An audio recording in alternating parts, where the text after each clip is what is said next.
semuanya terserah majelis hakim. Kami tidak. Jelang sidang vonis kasus pemerkosaan disertai pembunuhan terhadap seorang siswa SMP, keluarga dan kuasa hukum 4 anak berhadapan dengan hukum menggelar unjuk rasa di depan Pengadilan Negeri Kelas 1A Palembang. Dalam aksi tersebut, kuasa hukum meminta majelis hukum untuk menunda vonis 1 atau 2 hari agar dapat memberikan keputusan yang adil.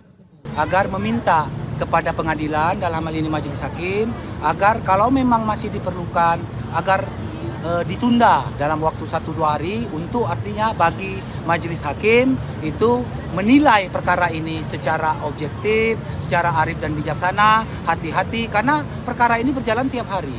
Tiap hari kemarin kami sidang sampai jam 8. Kalau hari ini putus, ya mungkin terserah majelis hakim, tetapi kalau hanya dalam 1 malam, kami takutnya ada kehilapan, ada kekeliruan. Itu satu. Yang kedua, kalau memang mereka tidak bersalah, ya bebaskan. Yang ketiga, tangkap dan hukum seberat-beratnya pelaku sebenarnya dari kejadian ini. Selain itu, mereka juga meminta agar keempat ABH tersebut dibebaskan dengan alasan mereka bukan pelaku sebenarnya.